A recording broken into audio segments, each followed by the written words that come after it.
Hello दोस्तों, स्वागत है आपका अपने परिवार रोजगार विथ अंकित में। मैं हूं रंजन राज। उम्मीद करता हूं आपसे बेहतर होंगे, स्वस्थ होंगे और बेहतरीन तरीके से आप लोग अपनी तैयारी कर रहे होंगे। सभी भाइयों का, सभी साथियों का स्वागत है आज के सेशन में। जल्दी से भाई आप लोग एक बार जुड़ेंगे और उसके बाद हम लोग अपने सेशन को शुरू कर रहे होंगे। हमारे साथ जतिन जुड़ चुके हैं, राजू, संदीप, अमित, ढेर सारे भाई, ढेर सारे दोस्त जुड़ चुके हैं, हर्ष जुड़ चुके हैं। ठीक है, सभी को भैया गुड मॉर्निंग है, सभी को राम राम है। ठीक है, अभिषेक जुड़ चुके हैं।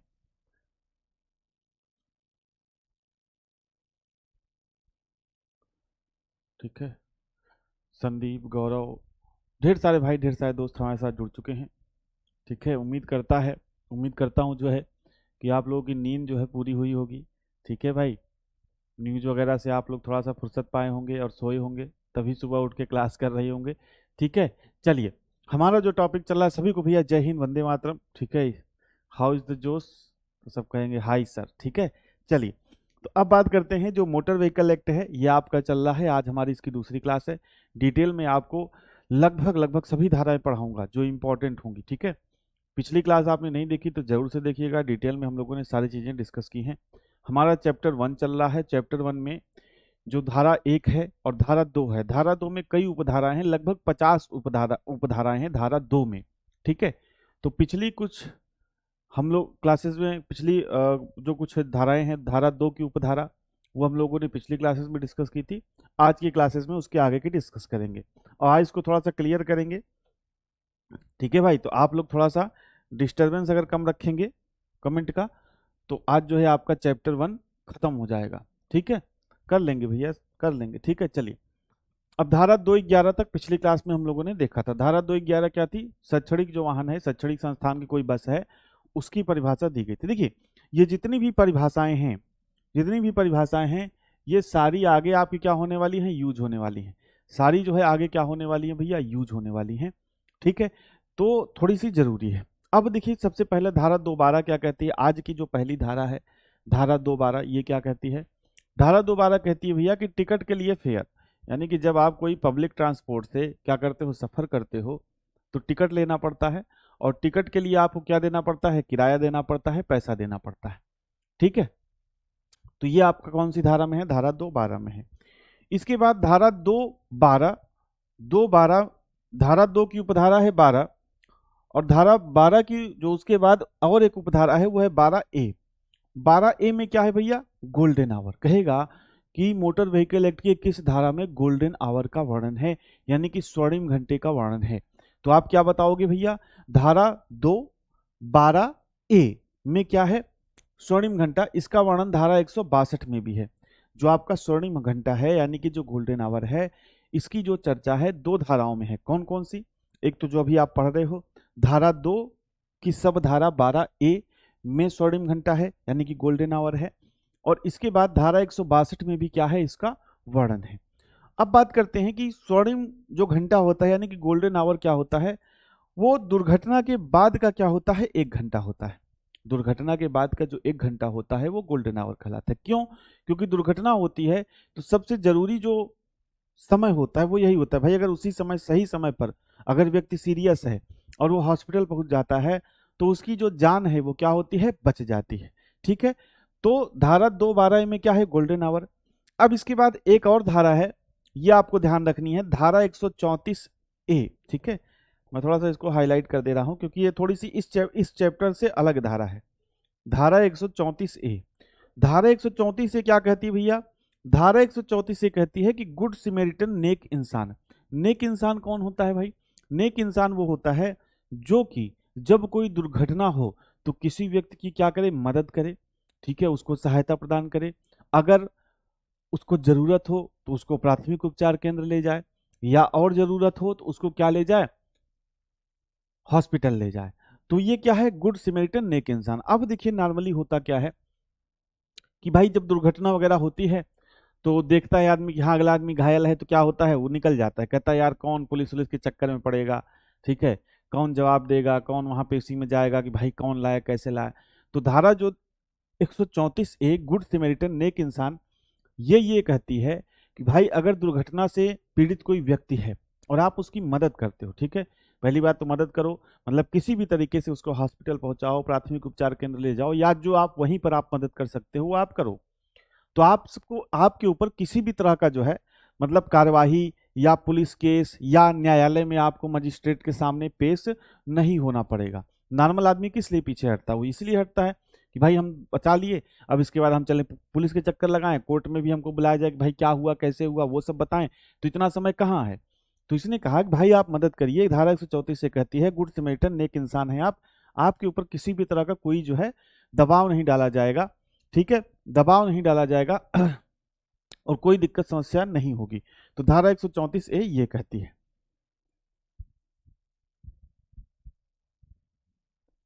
ठीक है, देश में वार चल रहा है, आप क्लास ले रहे हो, अरे भैया तो देश में वार चल रहा है तो क्या दिक्कत है, इंडियन आर्मी है वो संभाल लेगी, हम लोगों को अपना कार्य करते रहना है और जो हम लोग सपोर्ट कर सकते हैं वो करते रहना है। हम लोग को कोई पाकिस्तान की तरफ पैनिक होने की जरूरत नहीं है कि हाहाकार मच रहा है शेल्टर में शिफ्टिंग, ऐसा कुछ नहीं है। ठीक है, हम लोग अपना काम करेंगे, इंडियन आर्मी को अपना काम करने दीजिए। तो गुड सिमरिटन नेक इंसान क्या है भाई? देखो, यदि यदि दुर्घटना के बाद कोई व्यक्ति किसी पीड़ित की किसी पीड़ित व्यक्ति की मदद करता है, किसी पीड़ित व्यक्ति की मदद करता है, अब मान लो मदद कर रहा है वो, ठीक है, कोई आदमी गंभीर रूप से घायल है, मदद कर रहा है और हॉस्पिटल ले जाते समय ही क्या हो जाती है भैया? उसकी मृत्यु हो जाती है या उसके साथ कोई अनहोनी हो जाती है। तो अब अगला क्या कहेगा भाई कि आपके ऊपर तो कार्रवाई होगी, आपके ऊपर तो क्या होगी? कार्रवाई होगी, ठीक है, क्योंकि आपने क्या किया है, इसकी मृत्यु हो गई। कैसे मृत्यु हुई? तो अगला कहेगा यार हम तो जान बचाने के लिए हॉस्पिटल ले जा रहे थे, अब सही समय पर नहीं पहुंच पाए तो हो गई, तो हम क्या करें? तो मतलब ऐसी कंडीशन में यदि दुर्घटना के बाद किसी पीड़ित व्यक्ति की मदद करता है और उसके साथ और पीड़ित के साथ क्या होता है भैया? पीड़ित के साथ कोई अनहोनी या मृत्यु होने होने की दशा में जो गुड सिमेरिटन है, गुड सिमेरिटन, इस पर कोई कार्यवाही नहीं की जाएगी। गुड सिमेरिटन पर कोई कार्यवाही नहीं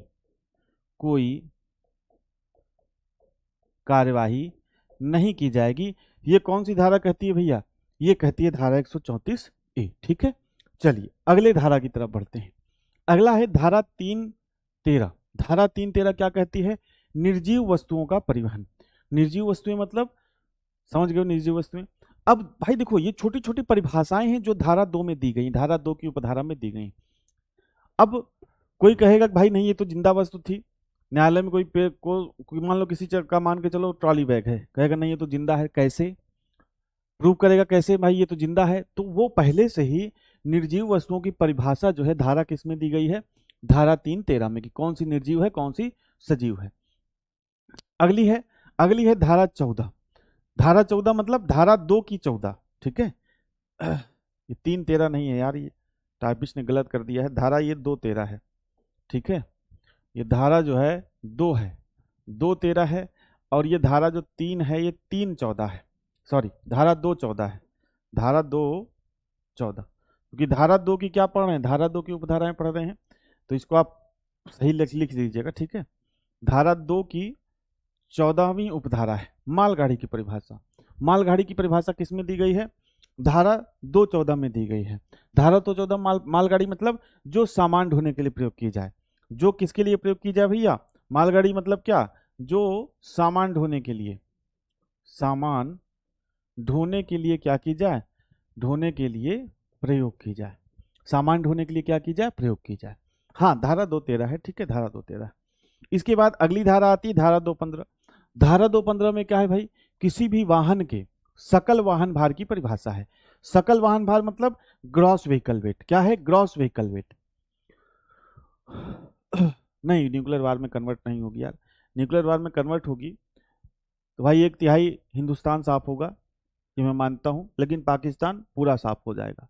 तो न्यूक्लियर वार के लिए आपको परेशान होने की आवश्यकता नहीं। ठीक है, धारा 215 में क्या है, सकल वाहन भार की, मतलब ये जो सकल वाहन भार लिखा है, मतलब इन सारी चीजों की परिभाषा दी गई है।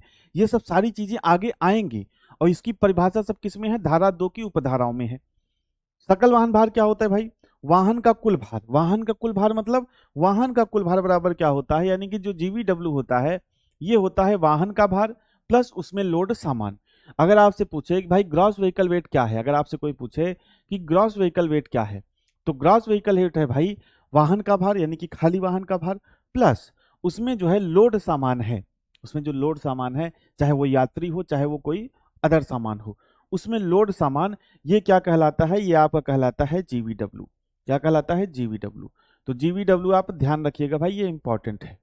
जीवीडब्ल्यू क्या रखिएगा, ध्यान रखिएगा, ये इंपॉर्टेंट है।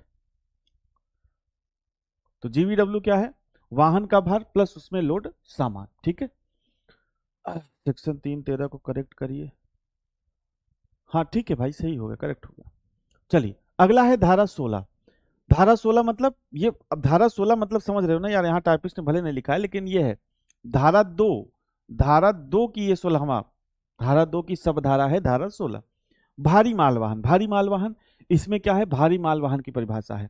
अब भारी मालवाहन क्या होते हैं भैया, भारी मालवाहन वो होते हैं जिनका जो जीवीडब्ल्यू है, जिनका जीवीडब्ल्यू क्या हो बताइए, जो ग्रॉस व्हीकल वेट हो, आप व्हीकल कैटेगरी पढ़ चुके हो, तो जिनका जीवीडब्ल्यू बताइए कि अगर भारी माल वाहन है तो उसका जीवीडब्ल्यू यानी कि जो ग्रॉस व्हीकल वेट है वो कितना होगा। ठीक है, ठीक है, चलिए जिनका जीवीडब्ल्यू का, भाई इतना मत परेशान हो यार नमन भाई, परेशान मत हो, सब ठीक है। जिनका जीवीडब्ल्यू क्या हो, 12,000, 12,000 केजी से क्या हो, अधिक हो, 12,000 केजी से क्या हो, अधिक हो, वो क्या कहलाते हैं भैया, वो आपके कहलाते हैं भारी मालवाहन। और इसमें क्या किया जाए, सामान ढोया जाए। ठीक है, हैवी पैसेंजर व्हीकल भी होते हैं, हैवी पैसेंजर व्हीकल वो होते हैं जिनमें जो है यात्री का परिवहन किया जाए, और भारी मालवाहन हैवी गुड्स व्हीकल होते हैं जिनमें जो है क्या हो जाए, सामान का यानी कि वस्तुओं का परिवहन किया जाए। और इसका जो वेट है जीवीडब्ल्यू है वो क्या हो जाए, 12,000 केजी से क्या हो जाए, अधिक हो जाए, या 12 टन।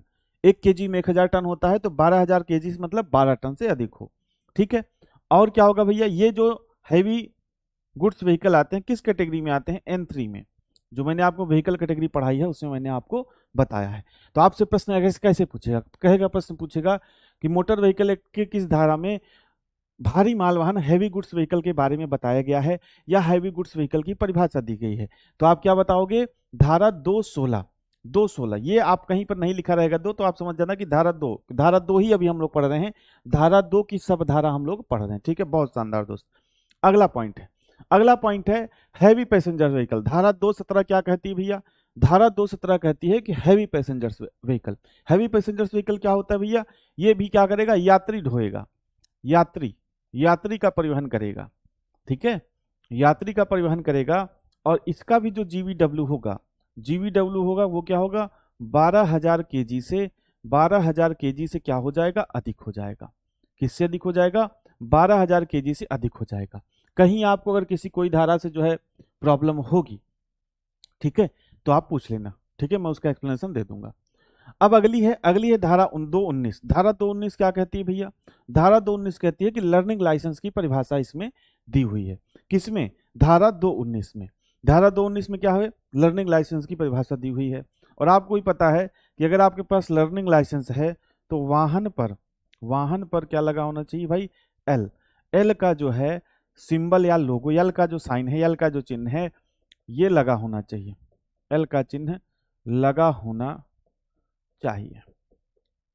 ठीक है, और इस तरह के वाहन में जिसके पास मतलब जो लर्निंग लाइसेंस है, अगर कोई उस वाहन को चला रहा है तो उसके साथ में एक ड्राइवर या ट्रेनर जरूर होना चाहिए।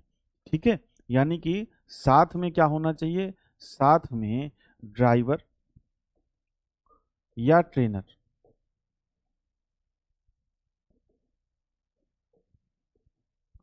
ड्राइवर या ट्रेनर होना चाहिए। ठीक है भाई, अब वो ड्राइवर कोई भी हो सकता है आपको कार सीखनी है, आपका भाई कार सीखा हुआ है तो वही आपके साथ में बैठ सकता है। ठीक है, चलिए भाई, बिल्कुल दोस्त, उनको नमन है। ठीक है, लेकिन आप लोग परेशान मत होइए, सब अच्छा होगा। अगला है धारा 220। धारा 220 क्या कहती है भाई? Licensing authority. लाइसेंसिंग अथॉरिटी का मतलब चाहे आपकी आरटीए हो यानी कि रीजनल ट्रांसपोर्ट अथॉरिटी हो, चाहे आपका आरटीओ हो यानी कि रीजनल ट्रांसपोर्ट जो है ऑफिस हो, इसमें क्या है? लाइसेंसिंग अथॉरिटी की परिभाषा है। लाइसेंसिंग अथॉरिटी वो जिसके पास शक्ति हो आपको लाइसेंस प्रदान करने की, जिसके पास क्या हो भैया? आपको लाइसेंस प्रदान करने की शक्ति हो, वही क्या है? Licensing authority. अब ऐसा थोड़ी है कि लाइसेंस आप कहीं से भी बनवा लोगे। जो आपका संबंधित आरटीए रहेगा यानी कि रीजनल ट्रांसपोर्ट अथॉरिटी रहेगा, या जो आपके जिले का रीजनल ट्रांसपोर्ट ऑफिस रहेगा वहीं से बनवाओगे, यानी कि उसी के पास ये पावर है कि वो आपको लाइसेंस प्रदान कर सके। तो धारा 220 में क्या है? लाइसेंसिंग अथॉरिटी की परिभाषा है कि लाइसेंसिंग अथॉरिटी है क्या, क्या क्या इसकी पावर्स है, इन सारी चीजों के बारे में बताया गया है। तो लाइसेंसिंग अथॉरिटी क्या है? जिसके पास क्या हो भैया? जिसके पास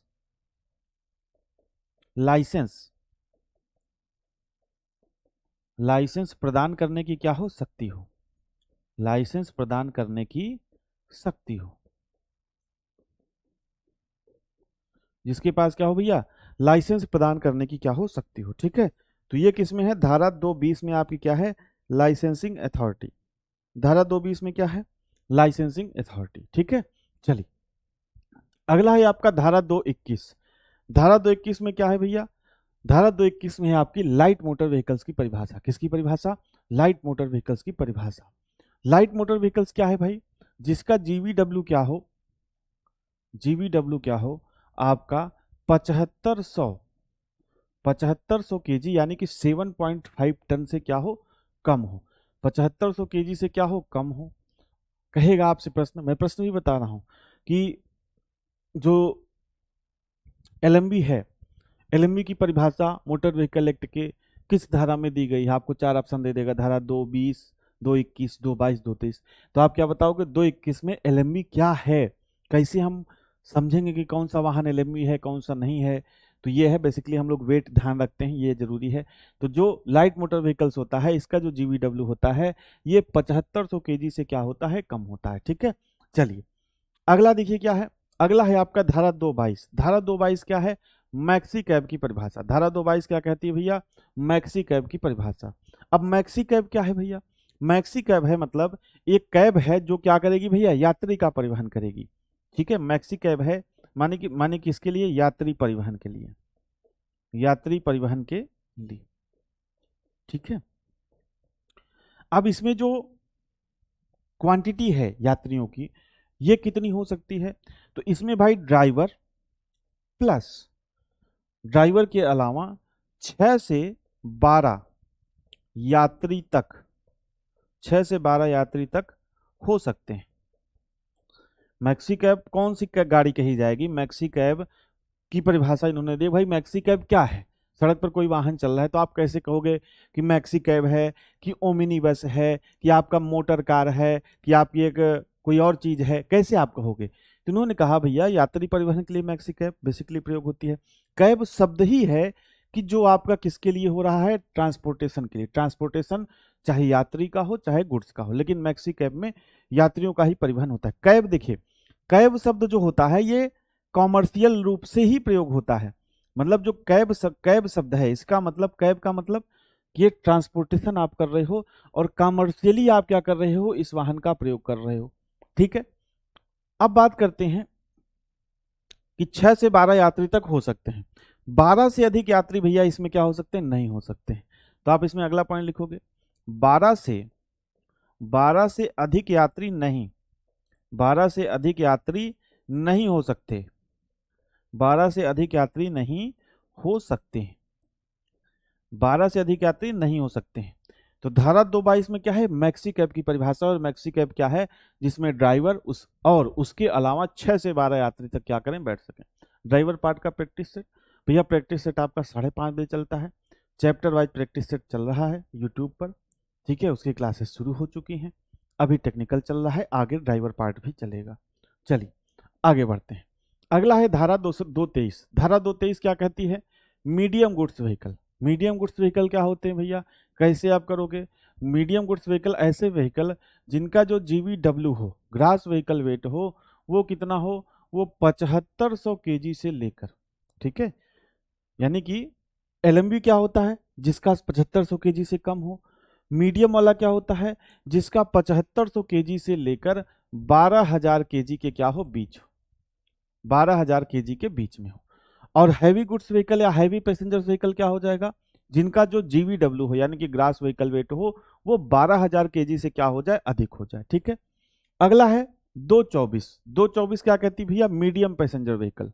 मीडियम पैसेंजर व्हीकल क्या है भैया, मतलब मीडियम पैसेंजर व्हीकल मतलब छोटी बसें इत्यादि, छोटी बसें इत्यादि।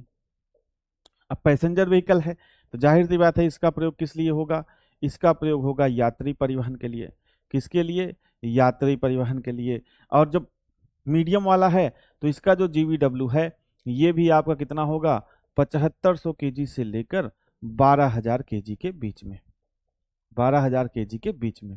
तो मीडियम पैसेंजर व्हीकल की परिभाषा किस धारा में दी गई है, धारा 2 की उपधारा 24। ठीक है, धारा 2 की उपधारा धारा 24। अगले पॉइंट की तरफ बढ़ते हैं। अगला है धारा 225। धारा 225 क्या कहती है भैया, कि जो मोटर कैब है इसकी परिभाषा। अभी आपने क्या देखा था यहाँ पर, अभी आपने यहाँ देखा था मैक्सी कैब। मैक्सी कैब में क्या होता था कि भाई यात्री परिवहन तो ठीक है, डी प्लस यानी कि ड्राइवर प्लस 6 से 12 यात्री तक हो सकते हैं, ड्राइवर प्लस 6 से 12 यात्री तक हो सकते हैं। अब जो आपका ये मोटर कैब है, मोटर कैब क्या है भैया, मोटर कैब में आपके ड्राइवर, इसकी परिभाषा दी गई है, मोटर कैब में ड्राइवर प्लस 6 यात्री तक हो सकते हैं, 6 यात्री तक। ठीक है, इससे अधिक नहीं हो सकते। तो मोटर कैब में क्या है भैया, मोटर कैब में ड्राइवर के अलावा जो आपकी 5 सीटर 6 सीटर कार वगैरह आती हैं, ठीक है, वो आपकी क्या होती हैं भैया, वो आपकी होती हैं मोटर कैब। ठीक है, अब देखिए आपके मन में एक सवाल आएगा कि भाई ये कैब मतलब जो ये मोटर कैब है, ये मोटर कार है, ये दोनों में अंतर क्या है। दोनों में अंतर ये है कि भाई जो मोटर कैब आप लोग कहते हो ना कि भाई हमको यहाँ से यहाँ जाना है, चलो ओला से कैब बुक कर लेते हैं। तो कैब जो शब्द है, इतनी धारा याद हो जाएगी भाई, आप एक एक पॉइंट इसलिए मैं पढ़ा रहा हूँ, बाकी धाराएं तो किताब में भी दी हुई हैं। तो जैसे जैसे मैं पढ़ा रहा हूँ अपने लैंग्वेज में, और जो जो पॉइंट मैं यहाँ पर लिख रहा हूँ वही आप लिखो। ठीक है, तो आप धीरे धीरे याद करोगे, सारी धाराएं याद हो जाएंगी। और दोस्तों सिलेक्शन लेना है तो इतना तो याद करना पड़ेगा। अब बॉर्डर पर लड़ने से तो आसान ही है ना यार, समझो भाई बात को। ठीक है, तो डी प्लस 6 यात्री तक मोटर कैब में क्या हो जाएंगे भाई, ड्राइवर प्लस 6 यात्री तक हो सकते हैं। अब देखो जो कैब शब्द है, कैब शब्द बेसिकली जो यूज होता है ये मतलब कॉमर्शियली प्रयोग होता है, यानी कि मतलब व्यवसायिक रूप के लिए, कॉमर्शियल, कॉमर्शियल के लिए। ठीक है, मतलब जो यात्री का परिवहन तो आप कर रहे हो, लेकिन आप ट्रांसपोर्ट, कैसा व्हीकल है, ट्रांसपोर्ट व्हीकल है। कैसा व्हीकल है, कॉमर्शियली है। और कैसा व्हीकल है, ट्रांसपोर्ट है, ट्रांसपोर्ट व्हीकल है, ट्रांसपोर्ट व्हीकल है। ठीक है, और भैया जो भी व्हीकल ट्रांसपोर्ट व्हीकल होता है या कॉमर्शियली रूप से प्रयोग होता है, उसकी जो नंबर प्लेट का बैकग्राउंड होता है कैसा होता है भैया, यानी कि कौन सी नंबर प्लेट हो जाएगी, तो इसमें आपकी हो जाएगी पीली नंबर प्लेट। कैसी नंबर प्लेट भैया, yellow colour, yellow colour, yellow colour की नंबर प्लेट, येलो कलर की नंबर प्लेट। ठीक है, अब मोटर कार जो है, देखिए धारा 225 में क्या है, मोटर कैब की परिभाषा। धारा 226 में क्या है, मोटर कार की परिभाषा। अब मोटर कार वो जो है, मतलब ये मोटर कार कैसा वाहन है, मोटर कार आपका निजी वाहन है। मोटर कार कैसा वाहन है, निजी वाहन है। कैसा वाहन है, निजी वाहन। ये कैसा वाहन है, निजी वाहन, यानी कि प्राइवेट व्हीकल है। निजी वाहन यानी कि प्राइवेट, प्राइवेट व्हीकल है, प्राइवेट व्हीकल है। ठीक है, इसकी जो नंबर प्लेट होगी, नंबर प्लेट होगी भैया, नंबर प्लेट, इसका जो बैकग्राउंड कैसा होगा, मतलब यहां पे लिख लो व्हाइट कलर की नंबर प्लेट। ठीक है, कैसी प्लेट, व्हाइट कलर की नंबर प्लेट, व्हाइट कलर की नंबर प्लेट। ठीक है, समझ रहे हो ना, मोटर कैब का, कैब मतलब कॉमर्शियली प्रयोग होगा ट्रांसपोर्टेशन के लिए। कोई मान लो कार ही है, ठीक है, आपने उसको खरीदा, उसके बाद उसको ट्रांसपोर्टेशन में लगा दिया, तो वो क्या बन गई, कैब बन गई। और मोटर कार, आपने कार लिया अपने खुद के पर्सनल यूज के लिए यूज कर रहे हो, तो वो मोटर कार है, निजी वाहन, प्राइवेट व्हीकल्स हैं। ठीक है, व्हाइट कलर की नंबर प्लेट है। तो 226 में क्या है भैया, 226 में आपकी मोटर कार की परिभाषा है, यानी कि जितने भी ट्रांसपोर्ट व्हीकल हैं उसको छोड़कर, ठीक है। ये जो मोटर कार है मतलब निजी वाहन है, ट्रांसपोर्टेशन के लिए प्रयोग नहीं, आप यहीं पे लिखना चाहो तो लिख लो, ट्रांसपोर्टेशन के लिए यूज नहीं होता मोटर कार का, ट्रांसपोर्टेशन ट्रांसपोर्टेशन के लिए क्या होता है भैया, प्रयोग नहीं। तो जो ट्रांसपोर्टेशन के लिए प्रयोग नहीं होगा वो मोटर कार कहा जाएगा, और जो ट्रांसपोर्टेशन के लिए प्रयोग होगा वो क्या कहा जाएगा, मोटर कैब कहा जाएगा, ठीक है। मोटर में नहीं है सारी दो की धारा उधार, भाई तो मैं हूं ना यार, क्यों आप परेशान हो, क्यों आप परेशान हो, ठीक है। चलिए आगे बढ़ते हैं। अगली धारा है धारा 227। धारा 227 में क्या है, मोटरसाइकिल की परिभाषा दी हुई है कि मोटरसाइकिल क्या है भाई। तो मोटरसाइकिल क्या है भैया, मोटरसाइकिल बस आप इतना ध्यान रखो कि मोटरसाइकिल की परिभाषा में क्या है भाई, ऐसा ऐसा वाहन जिसमें दो पहिए हों। क्या हो भैया, जिसमें दो पहिए हों। कितने पहिए, दो पहिए, जिसमें दो पहिए हों, ठीक है।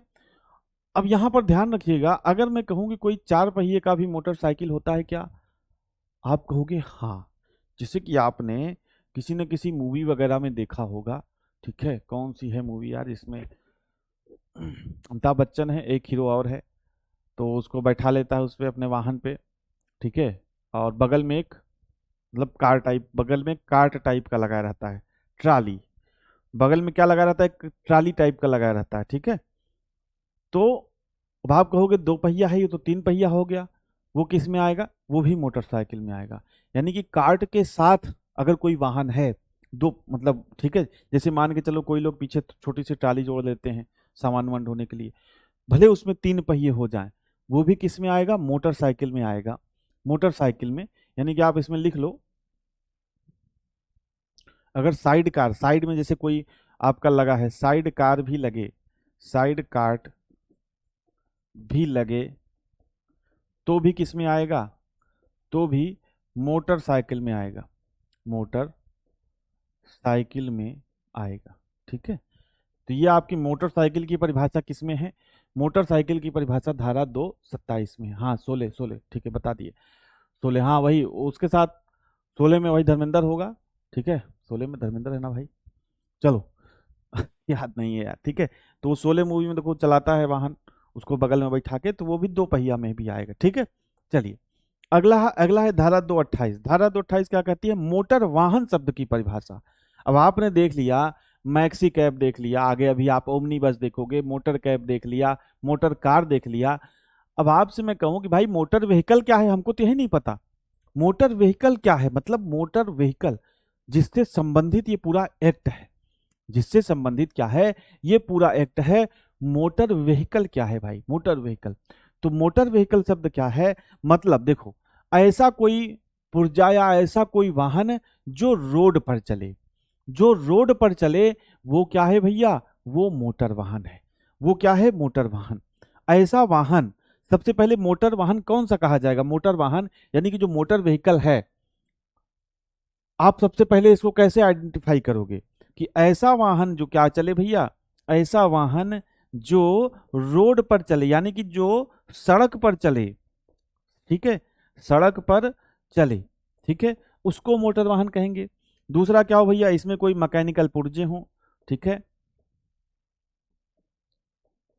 इसमें मैकेनिकल पुर्जों का क्या हो, प्रयोग हो, मैकेनिकल पुर्जों का क्या हो, प्रयोग हो। अगर मैं आपसे कहूं कि भाई जो रेलगाड़ी है, ठीक है, रेलगाड़ी क्या ये मोटर वाहन है, नहीं, रेलगाड़ी मोटर वाहन नहीं है, क्यों, क्योंकि सड़क पर नहीं चल रहा है। अगर मैं आपसे कहूं कि भाई जो वायुयान है, यानी कि जो एरोप्लेन है, ठीक है, क्या ये मोटर वाहन है, नहीं। अब वो रनवे वाला मत कह देना कि रनवे पे सड़क पे चलता है, नहीं, तो ये क्या है, वायुयान मोटर वाहन नहीं है। तो मोटर वाहन शब्द, मोटर वाहन है क्या, उसकी जो परिभाषा है वो कौन सी धारा में दी गई है, धारा 228 में दी गई है, ठीक है भैया, हाँ बिल्कुल। विकलांग लोगों के पास होती है, विकलांग लोगों के पास भाई वो तो मैं पढ़ाया हूं ना, धारा 2 पिछली क्लास में ही पढ़ाया। वो क्या होता है, एडाप्टेड व्हीकल्स होता है, वो आपका मोटरसाइकिल में नहीं आता, मोटरसाइकिल में नहीं आता। वो जो विकलांग लोगों के पास होता है, दिव्यांग लोगों के पास होता है, वो होता है एडाप्टेड व्हीकल, पिछली क्लास में मैंने डिस्कस किया है, आप उसको देखिएगा एक बार, ठीक है। पिछली क्लास में मैंने डिस्कस किया है। चलिए आगे बढ़ा जाए। अगली है धारा 229। धारा 229 क्या कहती है? ओमनी बस की परिभाषा। ओमनी बस की परिभाषा। ओमनी बस क्या होती है भैया धारा 229 में? जैसे आपने अभी मैक्सी कैब देखा, ठीक है, मोटर कार देखा। ओमनी बस क्या है? ओमनी बस है ड्राइवर। ओमनी बस किसको कहा जाएगा भाई? ओमनी बस उसको कहा जाएगा जिसमें ड्राइवर प्लस 6 से अधिक यात्री। 6 से अधिक यात्री। अब ध्यान रखिएगा, मैक्सी कैब में क्या होगा? मैक्सी कैब में कहाँ गया यार मैक्सी कैब? मैक्सी कैब कहाँ गया? मैक्सी कैब में 6 से अधिक यात्री होंगे, लेकिन 6 से अधिक हो सकते हैं, लेकिन 12 तक हो सकते हैं, 12 से अधिक नहीं हो सकते। जो ओमनी बस है इसमें ड्राइवर प्लस 6 से अधिक यात्री हो सकते हैं, कितने भी अधिक यात्री हो सकते हैं। जैसे ड्राइवर प्लस 6 से अधिक यात्री, जैसे कि इसका मतलब ड्राइवर से अधिक यात्री, 6 से अधिक यात्री 10 हो सकते हैं, 20 हो सकते हैं, 50 हो सकते हैं, 70 हो सकते हैं, 100 हो सकते हैं, ठीक है। मतलब इसमें कोई लिमिट नहीं है। तो ओमनी बस की परिभाषा किसमें है? धारा 229 में। इसीलिए देखो, जब बस वगैरह में देखो, बस वगैरह में जितनी सीट रहती है, ठीक है, बस वगैरह में जितनी सीट रहती है, देखो खड़े होकर ठूस ठूस के यात्रा होती है। लेकिन मैंने आपको मोटर व्हीकल एक्ट के चैप्टर 13 में एक धारा पढ़ाई है। कौन सी धारा है आप बताइए? कि भाई धारा 194 ए है, शायद धारा 194 ए में ये बताया है आपको कि भाई अतिरिक्त यात्री पर 200 रुपए पर पर्सन का जुर्माना है, ठीक है। लेकिन ये बस उस वाले तो जो है भाई, मतलब जितनी सीट है पता चला है सीट 40, अब भरे हैं कितने यात्री? 80 लोग बसों में खड़े होकर, जो सिटी बस भी चलती है उसमें भी खड़े होकर यात्रा करते हैं, तो इनके ऊपर जुर्माना नहीं लगता। क्यों नहीं लगता? क्योंकि भाई वो जो उनका वाहन है वो ओमनी बस की कैटेगरी में आता है। किसमें आता है? ओमनी बस की कैटेगरी में।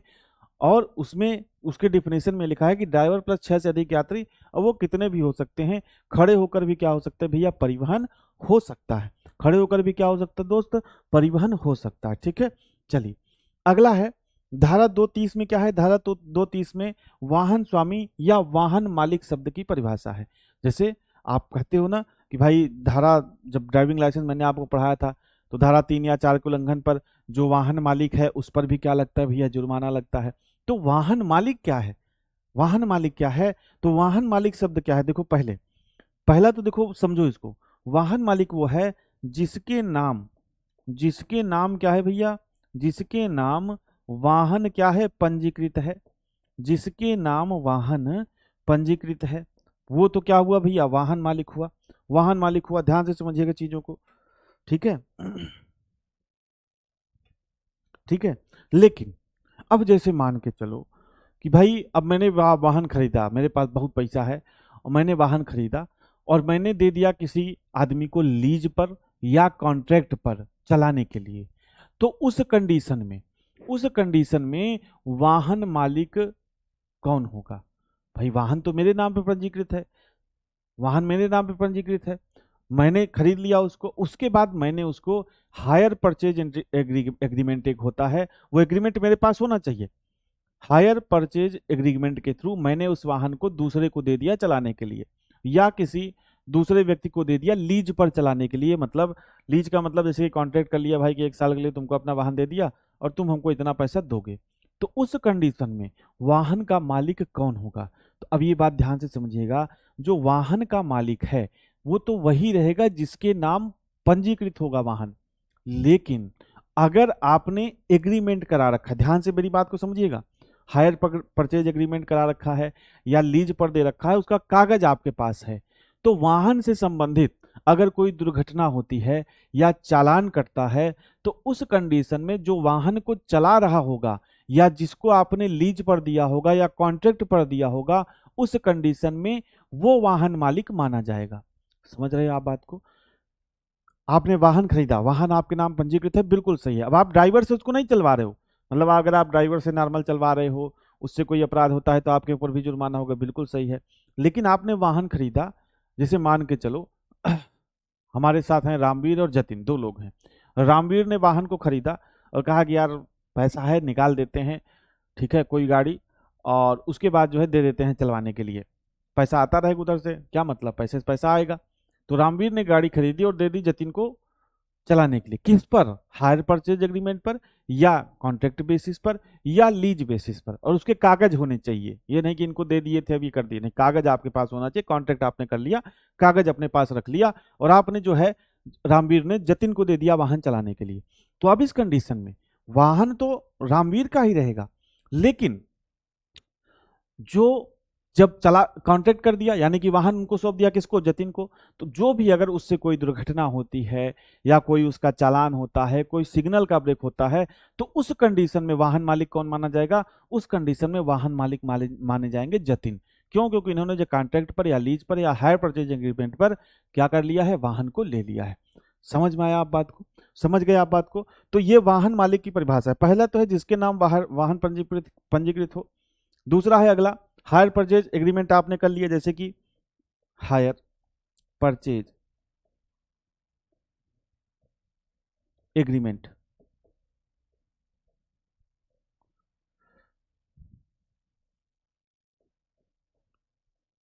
ठीक है, या आपने जो वाहन को लीज पर दे दिया, वाहन को लीज पर, वाहन को लीज पर दे दिया, लीज पर दे दिया, तो इस कंडीशन में जो वाहन मालिक है वो कौन माना जाएगा, समझ गए ना आपकी, कौन, जो लीज पर लेगा, जो वाहन को लीज पर लेगा, वो वाहन मालिक, वाहन मालिक माना जाएगा। किस कंडीशन में, जब वाहन से कोई दुर्घटना, भी नहीं कि लीज हमने कॉन्ट्रैक्ट पे दे दिया तो बाद में आपको, अरे अब तो हम वाहन मालिक हैं, तुम कौन हो, वो नहीं, वाहन मालिक वही रहेगा। लेकिन जब लीज पर ले लेगा वो, या कॉन्ट्रैक्ट पर ले लेगा, तो जब उस पर कोई, मतलब वाहन से कोई जुड़ी जिम्मेदारी उसकी है ना, तो वाहन से कोई दुर्घटना, चालान कुछ भी होता है, तब उस कंडीशन में वाहन मालिक वो माना जाएगा जिसने उसको लीज पर लिया है, और जो जुर्माना वगैरह लगेगा वो उसी पर लगेगा।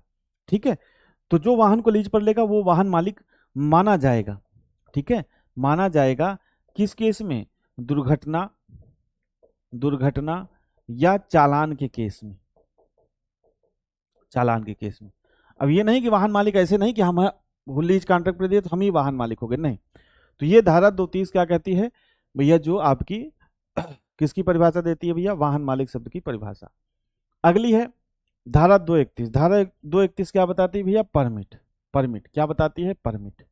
ठीक है, मतलब आपको जो है अगर सामान वगैरह एक जगह से दूसरी जगह ले जाना है तो उसके लिए क्या करना होगा, परमिट बनवाना पड़ेगा। क्या बनवाना पड़ेगा, परमिट। ठीक है, ये परमिट क्या है, ये परमिट क्या है, अनुमति पत्र है, अनुमति पत्र है।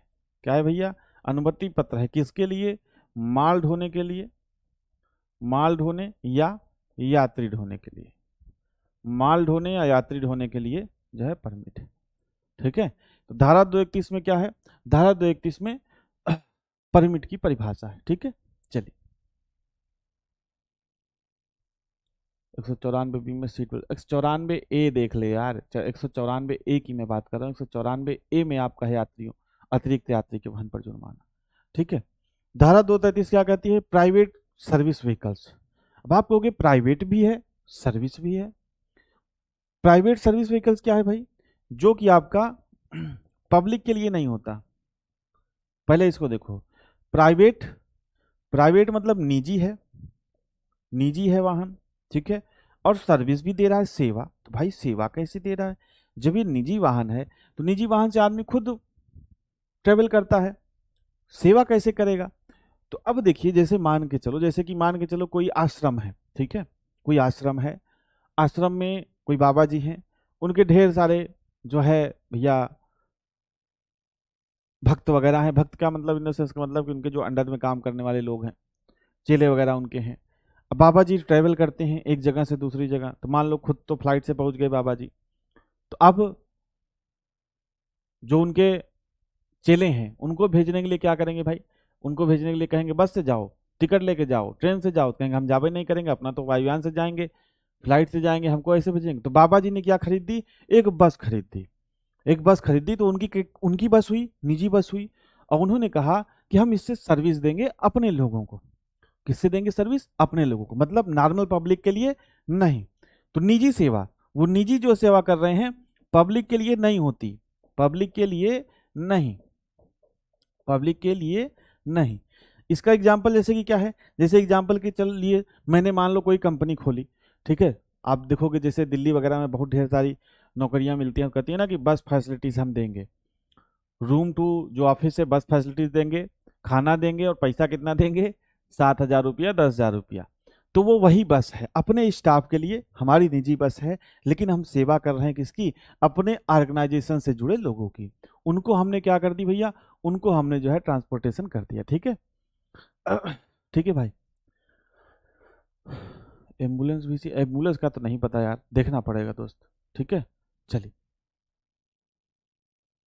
ठीक है। तो ये आपका क्या है? पब्लिक के लिए नहीं है। एग्जाम्पल जैसे कि मान के चलो ऑफिस, ऑफिस के स्टाफ के लिए बस, स्टाफ के लिए बस, ठीक है। आश्रम वाला मैंने भी आपको एग्जाम्पल दिया, ठीक है, तो वो आप कर सकते हो। तो ये धारा 233 है। अगली धारा है धारा 234। धारा 234 क्या कहती है भाई? पब्लिक प्लेस की परिभाषा। पब्लिक प्लेस की परिभाषा, पब्लिक प्लेस का मतलब कि जो पब्लिक, कोई भी व्यक्ति पब्लिक में जो है वो उसको क्या कर सकता है भाई? वो उसको यूज कर सकता है।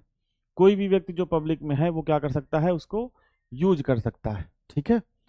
अब जैसे मान के चलो आपके घर के सामने ही सड़क है, ठीक है।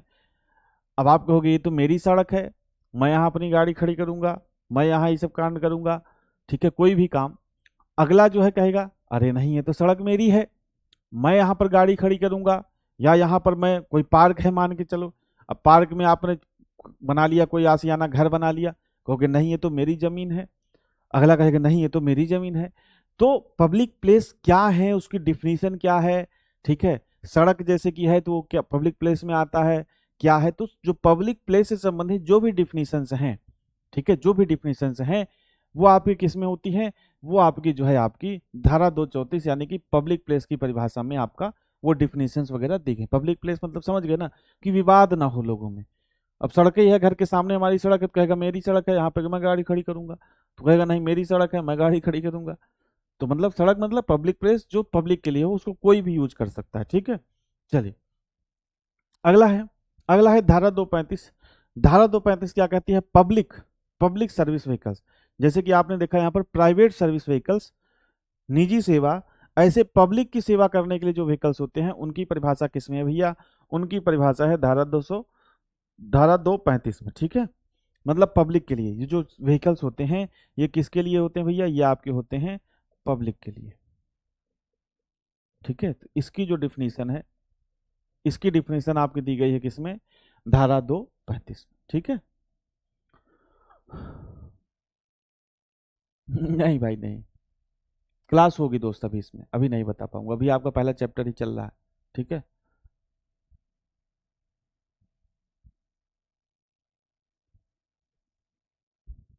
चलिए भाई, आगे बढ़ते हैं। अगला है धारा 237। धारा 237 क्या करती है भाई? पंजीकरण अधिकारी की शक्ति। पंजीकरण अधिकारी की शक्ति, पंजीकरण अधिकारी क्या है? जिसके पास क्या है भैया? जो पावर है, मतलब उसकी पंजीकरण अधिकारी क्या है उसकी डिफिनेशन वगैरह दी गई है। तो पंजीकरण अधिकारी मतलब जो रजिस्ट्रेशन ऑफिसर रहेगा, तो उसके पास क्या होगी भाई? ऐसा आदमी जिसके पास पावर हो वाहन को पंजीकृत करने की। ऐसा आदमी जिसके पास क्या हो? वाहन को पंजीकृत करने की क्या हो भैया? शक्ति हो।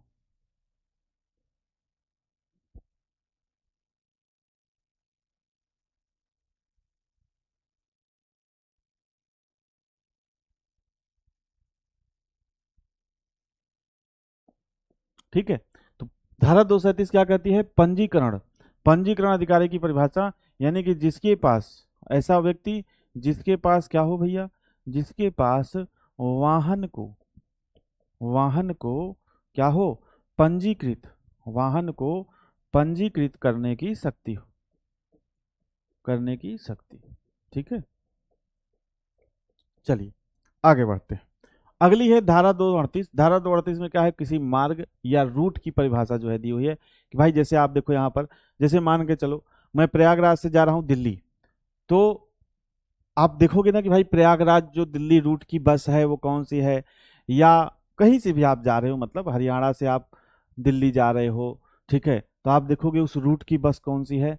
तो रूट क्या होता है, उससे संबंधित जो परिभाषा है। नहीं भैया ऐसा कुछ नहीं है कपिल भाई।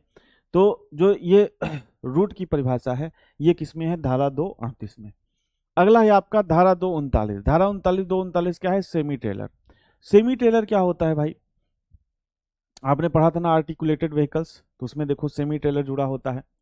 तो ये जो आपका सेमी टेलर है ये क्या है, सेमी टेलर बेसिकली वो होता है जिसको बार बार अलग ना किया जाए, जिसको बार बार अलग ना किया जाए, बार बार वाहन से, बार बार वाहन से अलग ना किया जाए, ठीक है, अलग ना किया जाए।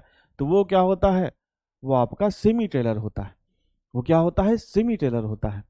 और ट्रेलर क्या होता है, ट्रेलर जिसको मतलब डेली बेसिस पर या कुछ दिनों पर बार बार उसको, जैसे ट्रैक्टर के पीछे ट्राली लगी होती है तो ट्रैक्टर के पीछे जो ट्राली है वो क्या है, ट्रेलर है।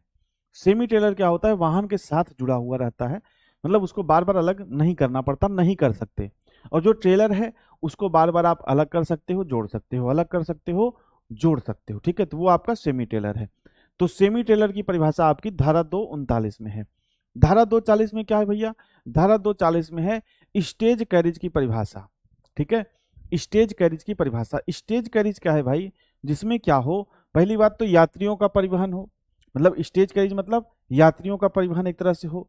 और एक होता है, देखिए दो कैरिज होते हैं, एक मैंने आपको बताया कॉन्ट्रैक्ट कैरिज, ठीक है, एक आपका क्या है कॉन्ट्रैक्ट कैरिज। हाँ, आप इसमें ले सकते हो कि जो सेमी ट्रेलर है ये चेसिस अटैच्ड बॉडी होती है, चेसिस अटैच, यानी कि चेसिस से ही क्या होती है, अटैच्ड होती है, chassis attached, chassis attached body, ठीक है। तो आप इसको बोल सकते हो, मतलब इसको वाहन से अलग नहीं कर सकते, तो ये आपका क्या है, सेमी ट्रेलर है। धारा 240 क्या है, स्टेज कैरिज। देखिए दो तरह के कैरिज होते हैं, एक होता है कॉन्ट्रैक्ट कैरिज और दूसरा आपका क्या हो गया, दूसरा आपका हो गया स्टेज कैरिज। कॉन्ट्रैक्ट कैरिज क्या है, जिसमें आप एक मुश्त किराया दे देते हो। कॉन्ट्रैक्ट कैरिज में क्या है भाई, जैसे मान के चलो मुझे तीर्थ यात्रा पे जाना है या बारात लेके जाना है, तो मैंने इकट्ठा जो है जो बस वाले को पूरा पैसा दे दिया और उसके बाद में चला गया, ठीक है। अब जो स्टेज कैरिज है इसमें क्या होता है, इसमें एक मुश्त किराया नहीं होता, इसमें टिकट सिस्टम होता है। तो स्टेज कैरिज से सबसे पहले आपको पहला पॉइंट ये ध्यान रखना है कि जो किराया है वो कैसे लिया जाता है, टिकट सिस्टम से लिया जाता है। स्टेज कैरिज में जो किराया है वो टिकट, टिकट सिस्टम से लिया जाता है, टिकट सिस्टम से लिया जाता है,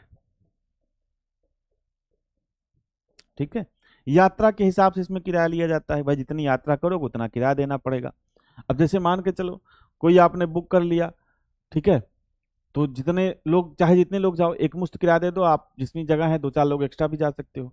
लेकिन इसमें क्या है भैया, किराया टिकट के हिसाब से, टिकट सिस्टम से लिया जाएगा, यात्रा के हिसाब से क्या हुआ जाएगा, किराया देना जाएगा, यात्रा के हिसाब से किराया, ठीक है, यात्रा के हिसाब से किराया, ठीक है, किराया। और क्या होगा, डी प्लस, यानी कि ड्राइवर प्लस 6 यात्री, ड्राइवर प्लस 6 या 6 से अधिक, मतलब इससे अधिक हो सकते हैं कितने भी। टिकट से उनको क्या किया जाएगा भैया, टिकट से जो है उनका जो है परिवहन किया जाएगा, ठीक है। हाँ, चलिए ठीक है भाई। अगली जो आपकी धारा है, अगली धारा है आपकी धारा 242। कौन सी धारा है भैया, अगली धारा है धारा 242। धारा 242 में क्या है, स्टेट ट्रांसपोर्ट अंडरटेकिंग, यानी कि जो स्टेट के ट्रांसपोर्टेशन जो आपके उपक्रम होते हैं, जैसे कि यूपी में क्या है, यूपी में क्या है, यूपीएसआरटीसी है, हरियाणा में हरियाणा रोडवेज होगा। इसी तरीके से मतलब जो राज्य की क्या है बस सर्विस है उनकी क्या है भैया, उनकी परिभाषा है। अगला है धारा 2 में क्या है, धारा 2 की 42A में, धारा 242 में क्या है, स्टेट ट्रांसपोर्ट अंडरटेकिंग। और धारा 242A में क्या है, टेस्टिंग एजेंसी। टेस्टिंग एजेंसी की परिभाषा मतलब जैसे कि जहां पे आप अपना वाहन का फिटनेस टेस्ट वगैरह होता है, उस एजेंसी की क्या है परिभाषा है, जहां पर क्या होता है, जहां वाहन का fitness test, fitness test ETC होता है। तो वो एजेंसी की क्या है भैया, वो एजेंसी की क्या है परिभाषा किसमें है, धारा 2 और 42A में, ठीक है, हाँ बिल्कुल सही है। अगले प्रश्न की तरफ अगली जो धारा है, धारा 243। धारा 243 क्या भैया? टूरिस्ट व्हीकल्स की परिभाषा, टूरिस्ट व्हीकल्स। अब सबसे पहली बात तो ये समझो कि भाई जो टूरिस्ट व्हीकल है ये क्या करेगा भाई? टूरिस्ट व्हीकल ये यात्री का परिवहन करेगा, ठीक है, यात्री परिवहन, यात्री परिवहन, ठीक है। अब जो है जब ये यात्री परिवहन करेगा, टूरिस्ट व्हीकल करेगा, तो इसको कौन सा परमिट लेना पड़ेगा? इसको टूरिस्ट परमिट लेना पड़ेगा, ठीक है, टूरिस्ट परमिट, टूरिस्ट परमिट। इसको टूरिस्ट परमिट लेना पड़ेगा यदि यदि 3 से अधिक राज्यों में क्या करना हो? इसको परिवहन करना हो। यदि 3 से अधिक राज्यों में क्या करना हो भैया? परिवहन करना हो। 3 से अधिक राज्यों में क्या करना हो? परिवहन करना हो, तो इसको क्या लेना पड़ेगा भैया? टूरिस्ट परमिट लेना पड़ेगा। क्या लेना पड़ेगा? टूरिस्ट परमिट लेना पड़ेगा, ठीक है। ये टूरिस्ट परमिट हो गया। नेशनल परमिट क्या होता है भाई आपका? National permit, national permit basically जो होता है वो आपका,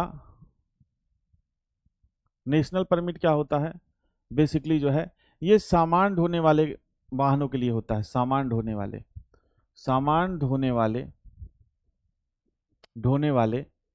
वाहनों के लिए, सामान ढोने वाले वाहनों के लिए जो है ये होता है कौन सा? National permit. और जब 4 से अधिक राज्यों में आपको मतलब परिवहन करना हो तब उसके लिए नेशनल परमिट होता है। 4 राज्य से, 4 राज्य से क्या होगा भाई?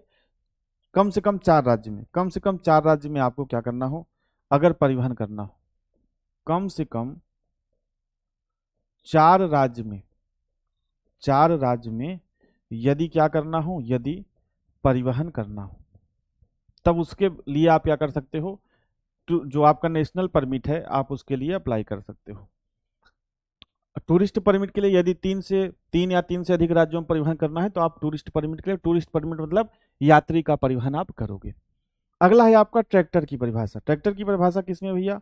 ट्रैक्टर की परिभाषा है धारा 244 में। किसमें है? धारा 244 में। तो ट्रैक्टर की परिभाषा है क्या? ट्रैक्टर की परिभाषा ये है कि भाई ऐसा वाहन जो अकेले कार्य ना करे, अकेले कोई यूजफुल कार्य ना करे, ठीक है। तो ट्रैक्टर की परिभाषा में आप इसमें लिख लो,